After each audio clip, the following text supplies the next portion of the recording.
Dans cette capsule, on va trouver la règle à partir d'un graphique. Donc, en premier, je vais dessiner la fonction qu'on va analyser. Ça, c'est l'axe des X, l'axe des Y, et la fonction qu'on va analyser va aller comme suit.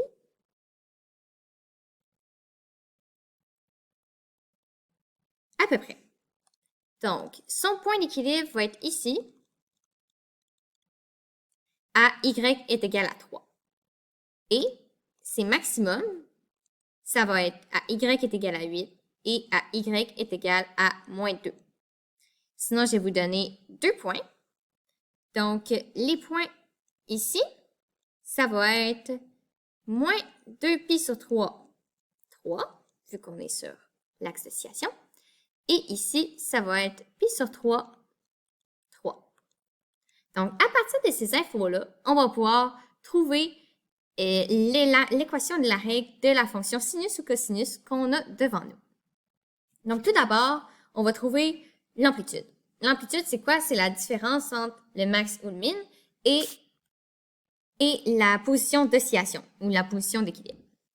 Donc, comment on va le calculer?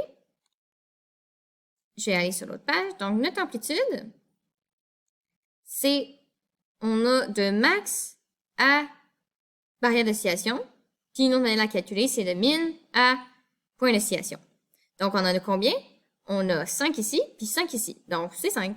Donc, notre amplitude, c'est 5, mais on ne connaît pas encore le signe, par contre. Ça va être plus loin. Ensuite, on peut calculer la période. Donc, pour calculer, on va calculer le B à partir de la période. Donc, la période, ça va être le temps entre deux cycles. Bien, entre le début de chaque cycle. Donc, ici, ça, c'est la moitié d'un cycle. Un cycle, c'est ça ici au complet. Donc, ici, ça, c'est la moitié de la période. Donc, de moins 2pi sur 3 à pi sur 3, c'est quoi? C'est pi. Et là, si ça, c'est la moitié, bien, le double, ça va l'être au complet. Donc, ici, ça veut dire qu'on va avoir 2pi. Donc, notre période, c'est 2pi. Donc, on va trouver notre période. Période qu'on représente par un t, ça va être 2pi. Et on a aussi l'équation. T est égal à 2pi sur B. Donc là, B, ça va être égal à 2pi sur la période. Et là, ça va être égal à 2pi sur 2pi. Donc, notre B va être égal à 1 dans ce cas-ci. Mais encore une fois, on ne connaît pas encore le signe. Je vais le marquer ici, puis ici aussi, comme ça. OK. Le point de départ maintenant. Donc, sur notre courbe, on va vouloir prendre un point de départ. Donc, par exemple, soit ici ou ici. Et à partir de ce point-là, ça va être notre coordonnée HK. HK, c'est notre point de départ. Donc, moi, je vais prendre lui ici et ici. Donc, ça veut dire que notre H va être de moins 2pi sur 3 et notre K va être égal à 3. Donc, ça va être notre point de départ. Je vais le marquer ici sur l'autre page. H va être égal à moins 2pi sur 3 et K va être égal à 3. Donc là, on a quand même quasiment une équation au complet. La seule chose qui nous manque, c'est les signes de A et B.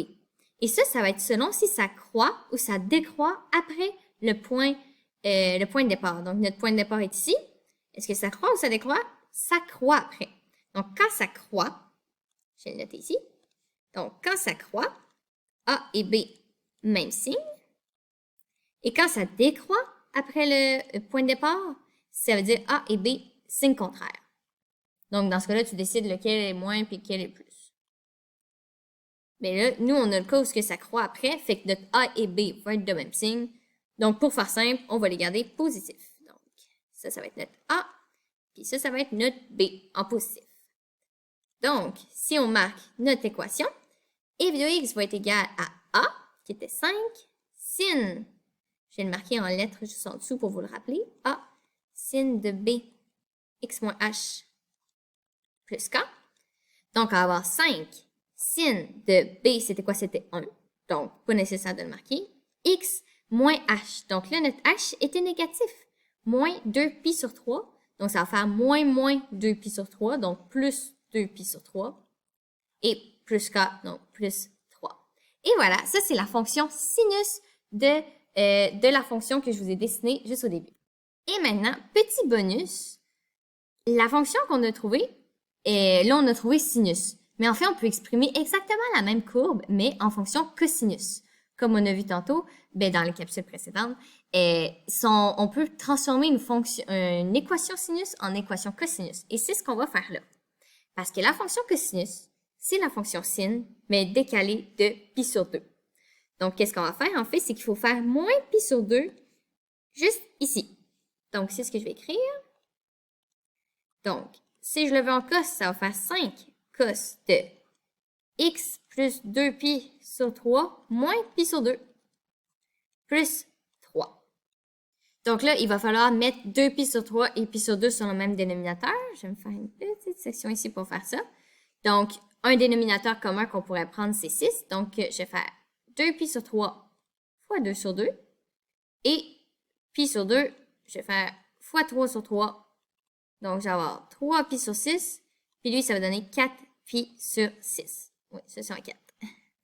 Donc, ici, en fait, ça va être plus 4pi sur 6, moins 3pi sur 6. Donc là, ça va rester facile à calculer. 4pi moins 3pi, ça va donner pi. Donc, ça va donner pi sur 6. Donc, si je veux l'écrire d'une manière un peu plus officielle, donc je vais avoir f de x qui va être égal à 5 cos de, là, on n'avait pas de b, x, puis là, on avait dit que ça allait être plus pi sur 6, parce que 4pi sur 6 moins 3pi sur 6, ça donne pi sur 6. Donc, ouais, c'était plus, ouais, plus pi sur 6, plus 3. Et voilà, donc cette équation-là, en cosinus, est équivalente à cette équation-là en sinus. Donc voilà, pour transformer une fonction sin en fonction cos, il faut faire moins pi sur 2 au h.